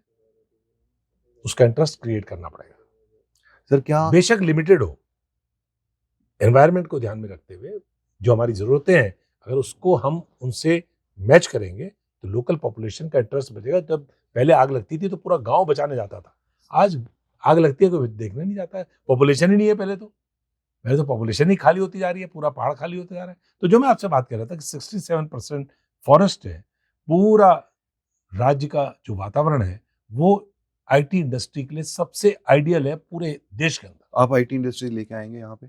आईटी इंडस्ट्री आनी चाहिए। हमारी सरकार जब सबसे पहली बनी तो ND Tiwari was the chief minister, जिन्होंने आईटी पार्क बनाया, कोई सोचता भी नहीं था। और उस आईटी पार्क के बाद उनके बाद क्या हुआ, वहां पे इमारतें बन गई, मल्टी स्टोरेड बिल्डिंग्स बन गई। आईटी तो है ही नहीं। आईटी आना चाहिए, एजुकेशन का हब होना चाहिए, यहाँ पर हायर रिसर्च के सेंटर्स होने चाहिए। यहाँ पे आप फैक्ट्री थोड़ी लगाओगे धुआं छोड़ने वाली, यहाँ पर तो आपको वो काम करने पड़ेंगे। और ये ऐसे काम है, पूरी दुनिया इस समय डिजिटल हम बोल रहे हैं, तो डिजिटलाइजेशन के लिए अगर कोई सबसे आइडियल प्लेस है तो इट इज उत्तराखंड। कनेक्टिविटी बहुत बेहतर करो यहाँ की, यहाँ का टूरिज्म, यहाँ का पिलग्रिमेज, उससे हम अर्निंग्स बढ़ाएं। एक अकेला साईं का मंदिर है, साईं बाबा जो थे वो एक महान पुरुष थे, वो भगवान नहीं थे। अरे यहाँ तो साक्षात भगवान बद्रीनाथ जी बैठे हैं, साक्षात केदारनाथ बैठे हुए हैं, गंगा मैया यहाँ से निकल रही है। ऐसा नहीं है कि कोई हम ऐसी भाषण की बात बोल रहे हो, जमुना मैया यहाँ से निकल रही है, सारी ट्रिब्यूटरीज उनकी यहाँ से निकल रही हैं। इतनी सुंदर नदियां हैं, इतनी सुंदर सेंचुरीज हैं, इतनी सुंदर वाइल्ड लाइफ है। जहाँ आप बैठे हुए यहीं पे भी आपको तमाम तरह की वाइल्ड लाइफ दिख जाएंगी। यहाँ सुबह जब मैं 5 बजे बैठता हूँ तो चिड़िया जो यहाँ चहकती हैं, तो वो दिल्ली के लोगों को थोड़ी मिलेगा वो। तो यहाँ पर टूरिज्म का, यहाँ पर पिलग्रिमेज का जो सेंटर है, उसको हम कैसे लाभकारी बनाएं, कैसे उसको रोजगार से जोड़ें। हमारा प्रसाद ही नहीं है कोई। आप बालाजी जाओगे तो वहाँ का आपको प्रसाद मिलेगा, आपको वहाँ की मूर्ति मिलेगी। आप साईं के मंदिर जाओगे तो साईं जी की मूर्ति मिलेगी। तो हमारी क्या इन चीज़ों पे ध्यान नहीं है कि हम अपने इन चीज़ों को, जो पूरी दुनिया के सनातन धर्म में 4 धाम जो पूरे देश के हैं, भारत के, उन 4 धामों में से एक धाम बद्रीनाथ जी है और उत्तराखंड के 4 धाम अलग हैं। 12 ज्योतिर्लिंगों में केदारनाथ जी सबसे पुराना सतयुग का ज्योतिर्लिंग है। यहाँ पे गंगा साक्षात निकल रही है, जमुना साक्षात निकल रही है। इसका हम इस्तेमाल कर रहे हैं क्या? उसका सत्यानाश कर रहे हैं। केदारनाथ में इतना ह्यूज हम वहां पर कंस्ट्रक्शन कर रहे हैं, इतना बड़ा इंफ्रास्ट्रक्चर कर रहे हैं। जो ओरिजिनल बद्रीनाथ था उसको खत्म कर रहे हैं। वो पूरा विलेज ही खत्म कर दिया आपने, बुलडोजर चला दिए। जो तप्त कुंड थे वहां खत्म कर दिए। सर, जियोलॉजिस्ट और हाइड्रोलॉजिस्ट का बहुत इंपॉर्टेंट रोल रहेगा। तो क्या मैं एक्सपेक्ट कर सकता हूँ कि when if It is very important because this is the mid experts को लेके आएंगे? देखिए, this is mid part of Himalaya. Yeah. ये सबसे नया, ये बच्चा पहाड़ है शैशव काल में, अभी इन मेकिंग है। इवन साइंटिस्ट ने जो इनको कैटेगराइजेशन किया है, we are on the zone 4 of seismic zone. We are in a very sensitive area, very. यहाँ पे जो घर बने हुए हैं, यहाँ पे जो पहाड़ हैं, दे आर ऑलवेज मैं आपसे वही बात कह रहा हूँ कि यहाँ पे जो भी विकास की गतिविधि हो, वो अगर आप आईटी इंडस्ट्री को ला रहे हो तो कुछ आपको कुछ करना ही नहीं है, कोई बहुत भारी इंफ्रास्ट्रक्चर खड़ा करना ही नहीं है, आपको छेड़छाड़ करनी नहीं है, आपको जंगल काटना ही नहीं है, आपको यहाँ के पहाड़ों को छेड़ना ही नहीं है। लेकिन आप तो जिस प्रकार से मशीनें चला रहे हो ऑल वेदर रोड के नाम पे, तो आप बेड़ा गर्क कर रहे हो। ऑल वेदर रोड मतलब सारे मौसम में, और यहाँ 4-5 महीना रोड बंद है, वॉश आउट है पूरा। बद्रीनाथ जी का हाईवे, केदारनाथ जी में आपने देखा जो अभी आपदा आई, मैं तो उस दिन वहीं था गुप्तकाशी में, जिस दिन आपदा आई पूरी सोनप्रयाग से लेकर के और हेलीपैड तक केदारनाथ जी के मंदिर में पूरा वॉश आउट हो गया। वहाँ पे कितने लोग मरे पता भी नहीं है, सरकार ने बताया भी नहीं। मैं ये बात इसलिए कह रहा हूँ, इट इज़ वेरी इंपॉर्टेंट कि यहाँ की जो भौगोलिक स्थिति है और यहाँ की भूगर्भीय है, भौगोलिक और भूगर्भीय है, geographical and geological, it is very important, क्योंकि ये सबसे नया पहाड़ है और उसमें जो सेस्मिक हलचलें हैं, भूकंपी हलचलें, हमने 1990 में भूकंप देखा, 91 में, और हमने 99 में भूकंप देखा, 2 भूकंप देखे। और हम हर साल बारिश के मौसम में जो मौसम चल रहा है, इसमें क्लाउड बस्ट की रोज डिजास्टर देख ही रहे हैं। हाँ, यहाँ पे लैंडस्लाइड्स रोज हो रहे हैं। इसका जब तक आप इस पार्ट को, इस चीज को आप ध्यान में नहीं रखेंगे, तब तक आप डेवलपमेंट का कैसे आप यहाँ पे खाका खींच सकते हैं। This is the time for us to absolutely right now appoint a climate change ministry, जो climate change, there is a disaster management ministry and it is disastrous ministry. ऐसा क्यों कह रहे हैं सर आप? क्योंकि 2500 हेक्टेयर जंगल जल गया और ये नीरो बंसी में आता रहा। 2500 हेक्टेयर जंगल कितने सालों में खड़ा होता है साहब? वो जल गया, और जो पैसा सेंट्रल से आ रखा था डिजास्टर मैनेजमेंट का, उसका आपने इस्तेमाल भी नहीं किया, इक्विपमेंट्स भी नहीं दिए। 4 हमारे फॉरेस्ट गार्ड जल के मर गए। सर ये एक प्रॉब्लम है। जैसे अरे भाई, आप स्विट्जरलैंड जा रहे हैं, comptroller and You are auditor going to general Japan. Mister Rajiv Rai, उन्होंने रिपोर्ट लाई, उन्होंने उसका मिसयूज किया। आज की डेट में मैं बोलता हूँ कि it was such a wrong thing with the nation जो हुआ। कांग्रेस ने नाम ना लिया उनका, ना आवाज उठाई, ना बोला कि गलत है, और आज इतने साल हो जाने के बाद भी ये लोग नहीं बोल रहे हैं कि ये तो कितनी गलत चीज थी। Why is he not accountable? आप जिस तरह से अभी बात कर रहे हो, these reports are there, these data are there, आपको गवर्नमेंट का डेटा एक्सेस है, because you are those people who are working with them. तो आप लोग इन चीजों को लेके क्यों उस किस्म का एक मेरे से ज्यादा कोई बोलता ही नहीं। मैं रोज बोलता हूँ, फॉरेस्ट फायर में सबसे first person, I am not the president of the party, I am not the leader of opposition, I am not in the house, I am not in the parliament, but I was the only person जिसने सबसे पहले forest fire पे press conference करके बोला कि राज्य के पास जो सेंटर से असिस्टेंस आया था उसका यूज ही नहीं हुआ, और 4 हमारे फॉरेस्ट गार्ड जल के मर गए। हमने जब ये पूरा आपदाएं आ रही थी, तो हमने बोला कि भाई Uttarakhand was the first state in country which had a disaster management ministry, और मैंने आपको कहा सबसे बड़ी आपदा उसी में आ रखी है। वो केवल पैसा खाने का इंतजाम है। आपदा के नाम पर देहरादून की राजपुर रोड बनाने से क्या मतलब है? आपदा के नाम पर देहरादून की जीएमएस रोड पे होने का, उसको तो बूढ़ा केदार में काम होना चाहिए, उसका तो मुंशियारी में काम होना चाहिए, उसका तो मोरी में काम होना चाहिए, उसका तो धारचूला में काम होना चाहिए। वहां तो काम ही नहीं होगा। और कुछ ऐसी जगह चिन्हित है जो जिनको रिहेबिलिटेशन कर देना चाहिए, जिन लोगों को, जहां हर साल क्लाउड बस्ट हो रहा है, जहां हर साल लैंडस्लाइड हो रहा है, उन गांवों को, विलेज को आपको रिहेबिलिटेट कर देना चाहिए। उन जगहों को आपको कुछ और इस्तेमाल करना चाहिए। लेकिन हमारे पास विजन नहीं है, हम उस पर काम ही नहीं कर रहे। हम तो कुर्सी बचाने में लगे हुए। जो मुख्यमंत्री बना हुआ है, आपको मालूम है कितने मुख्यमंत्री हुए इस राज्य में? हाँ, कम से कम 7-8 तो अभी तक। 3 तो पिछली सरकार में थे। अभी ये वाले पता नहीं कितने दिन रहेंगे। क्यों आपको लगता है कि और 2 मैंने आपको बताया था कल इंटरव्यू में कि सबसे पहले जब राज्य की सरकार बनी तो अंतरिम सरकार में 2 मुख्यमंत्री हो गए। फिर निशंक जी खंडूरी जी 3 उसमें बन गए। बीजेपी ने तो यहाँ केवल मुख्यमंत्री बदलने का काम किया, क्योंकि उनको एक यहाँ पे पपेट चाहिए, यहाँ पे डमी चीफ मिनिस्टर चाहिए जो इनको झोले भर भर के पैसा देता रहे। यहाँ पर राज्य के विकास के लिए सोचने वाला विजनरी लीडर चाहिए। इस प्रदेश को सबसे बड़ी आवश्यकता है, जो आपने कहा कि आप किस तरफ देखते हैं 2030 में इस राज्य को। इस राज्य में जब तक पूरे कमिटमेंट के साथ राज्य जिस लिए बना था, हर व्यक्ति तक स्वास्थ्य की सेवाएं पहुंचे, हर व्यक्ति तक राज्य के जो हमारे नौजवान हैं जो रोजगार के लिए पलायन कर जाते हैं, उनको कैसे हम यहाँ पे रोकें, पहाड़ के पहाड़ खाली हो रहे हैं, एक आदमी मरता है तो 4 आदमी कंधा देने वाले इस पहाड़ में नहीं मिले। ये स्थिति हो रही है। उत्तराखंड केरला वाली सिचुएशन सेम हो रही है, क्योंकि आप लोगों के सोशल डेवलपमेंट इंडेक्स और केरला के ऑलमोस्ट कंपेरेबल है, लेकिन इनकम पैरिटी है, बिकॉज मोस्ट ऑफ दीस वो पीपल चले जा रहे हैं पूरे गल्फ दुबई कंट्रीज चले में। जाते हैं, तो हाँ, उनका चले तो जाते हैं। उनका तो मनी ऑर्डर इकोनॉमी मजबूत है। हाँ, हमारी मनी ऑर्डर इकोनॉमी है, बेचारा फौज में जाएगा, सीआरपी में जाएगा, बीएसएफ में जाएगा, आईटीबीपी में जाएगा, मास्टर बन जाएगा, क्लर्क बन जाएगा, तो उसकी जो हमारी इकोनॉमी है वो बड़ी कमजोर है।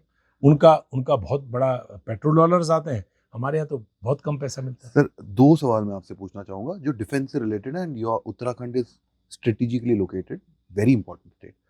सर, जो नेपाल के बॉर्डर के साथ हमारा जो कंट्रोवर्सी हुआ है, कहीं ना कहीं क्या ये हो सकता है कि हम लोगों ने ध्यान नहीं दिया, या स्टेट गवर्नमेंट को अंदाजा नहीं लग पाया कि कुछ प्रॉब्लम हो रही है, and it was not reported? Nepal तो बहुत छोटी सी एक एंटिटी है, चाइना है इसलिए।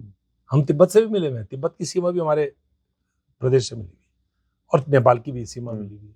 नेपाल की समस्या नेपाल से नहीं है, नेपाल की समस्या चाइना से, वो भी चाइना से। और इधर तिब्बत है। हाँ।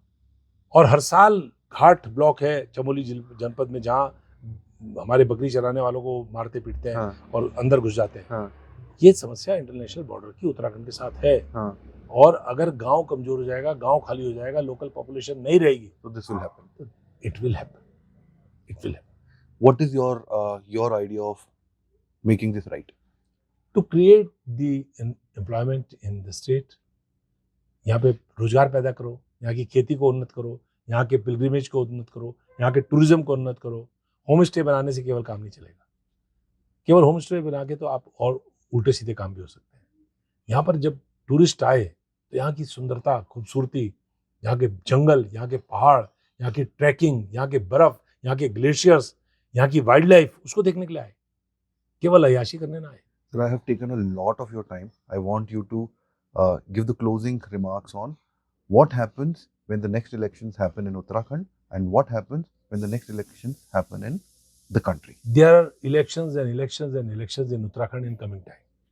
लोकल बॉडीज के इलेक्शन है। हाँ। अभी बद्रीनाथ और मंगलौर में हम जीते, हाँ। अभी केदारनाथ होगा, वहाँ भी जीतेंगे। हाँ। लोकल बॉडीज होगा, उसके बाद पंचायत होगी, उसके बाद फिर असेंबली आ जाएगी, उसके बाद फिर पार्लियामेंट आ जाएगी। हाँ। तो हम चुनाव की यात्रा में अब 3 साल में रहेंगे। हाँ। उत्तराखंड के अंदर कांग्रेस वापसी कर रही है बहुत मजबूती के साथ। हाँ। राज्य की जनता अजीज आ चुकी है, केवल जुमलों से, केवल नारों से, केवल लव जिहाद, लैंड जिहाद, इस तरह की जो बातें हैं वो कोई अनप्रोडक्टिव बातें हैं। यूसीसी का तमाशा किया हुआ था, जो मैंने आपको बताया, यूसीसी है ही नहीं। तो यहाँ पर बेरोजगारी की बात नहीं हो रही है, यहाँ पर एम्प्लॉयमेंट क्रिएशन की बात नहीं हो रही है, यहाँ पर पिलग्रिमेज और टूरिज्म को डेवलप करने की बात नहीं हो रही है, यहाँ पर आईटी इंडस्ट्री की बात नहीं हो रही है। यहाँ पर जो बात हो रही है वो वाहियात बात हो रही है, और जनता वो समझ चुकी है, इसलिए कांग्रेस वापस आई। और देश में इंडिया गठबंधन राहुल गांधी के नेतृत्व में निश्चित तौर पे आने वाले समय में मैं कह सकता हूं कि ये चमत्कार 8 महीने, साल भर में भी हो सकता है, और जब जनरल इलेक्शंस हो तब तो होना ही होना है, अवश्य भावी। तो इन But next it 10 can- months we might see a regime change, possibility है, अटकलें हैं, देखते हैं क्या होता है। We see how the political spectrum and this landscape changes in India and in Uttarakhand. और sir, it was lovely talking to you. Thanking you from the heart for hosting us, क्योंकि हम लोग कल पूरे दिन ट्रैवल करके बहुत थके हुए आए थे. It was wonderful talking to you. Thank you. And I hope very soon we will be speaking to the Chief Minister of Dehradun. Thank you. Thank you very much.